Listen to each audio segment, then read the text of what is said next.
তিস্তা বাংলাদেশের চতুর্থ বৃহত্তম, ভারত বাংলাদেশের মধ্যে প্রবাহিত অন্যতম অভিন্ন একটি নদী। শুষ্ক মৌসুমে পানি ভাগাভাগি নিয়ে দুই দেশের মধ্যে চুক্তি চূড়ান্ত হলেও পশ্চিমবঙ্গ সরকারের বিরোধিতায় সেটি গত এক দশকেও আলোর মুখ দেখেনি। শুকনো মৌসুমে পানি আটকে বাংলাদেশকে মরুভূমি বানিয়ে দেয়া আর বর্ষায় বাঁধ ছেড়ে গোটা বাংলাদেশকে বন্যায় ভাসিয়ে দেয়া ভারতের নিত্য নৈমিত্তিক কাজ। ফ্যাসিস্ট শেখ হাসিনার শাসনামলে তিস্তা নদীতে বাংলাদেশ অংশে একটি বহুমুখী ব্যারেজ নির্মাণের জন্য তিস্তা মহাপরিকল্পনা চুক্তি বাস্তবায়নে চীন আগ্রহী ছিল, কিন্তু ভারত শেখ হাসিনাকে হাতিয়ার করে কৌশলে সেটি আটকে দেয়। তবে ৫ আগস্ট সরকার পরিবর্তনের পর তিস্তা পাড়ের মানুষজন আবার দাবি তুলে সেই তিস্তা মহাপরিকল্পনা বাস্তবায়নের জন্য। আশার খবর হলো, বাংলাদেশের অন্তর্বর্তীকালীন সরকার তিস্তা পাড়ের মানুষের কথা ভেবে নতুন করে চীনের সাথে আবার সেই তিস্তা মহাপরিকল্পনা চুক্তি করেছে। এবার আর আটকাতে পারল না ভারত। শেষ পর্যন্ত ভারতকে বাদ দিয়েই বাংলাদেশ চীনের সাথে চুক্তি বাস্তবায়ন করেছে, আর এতে বেশ উদ্বিগ্ন ভারত।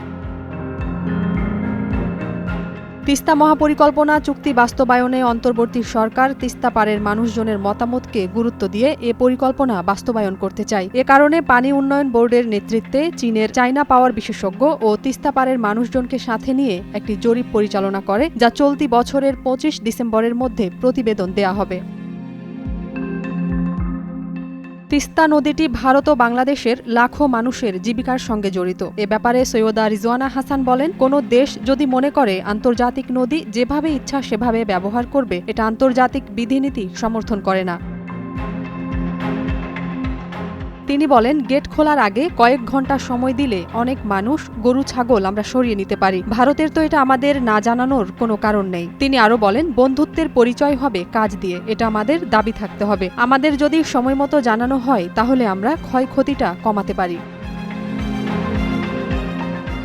বাংলাদেশ ও ভারতের মধ্যে এই তিস্তা নদীর পানি বণ্টনের ইস্যুটি দীর্ঘদিন ধরেই একটি অমীমাংসিত সমস্যা। দুই দেশের মধ্যে যতবারই শীর্ষ পর্যায়ের বৈঠক হয়েছে, কখনোই তিস্তা সমস্যার দ্রুত সমাধানের কোনো ইঙ্গিত মেলেনি। বরং তিস্তা চুক্তি এড়িয়ে তিস্তা নদী ব্যবস্থাপনা প্রকল্প বাস্তবায়নে আগ্রহ দেখিয়েছে ভারত। এরপরই তিস্তায় নদী ব্যবস্থাপনায় বাংলাদেশ নামক প্রকল্প যাচাই করতে বাংলাদেশের পানি উন্নয়ন বোর্ড ও পাওয়ার চায়না যৌথভাবে প্রায় ৩ বছর সমীক্ষা করে। সমীক্ষা শেষে তিস্তা নদী ব্যবস্থাপনার একটি প্রস্তাব তৈরি করে।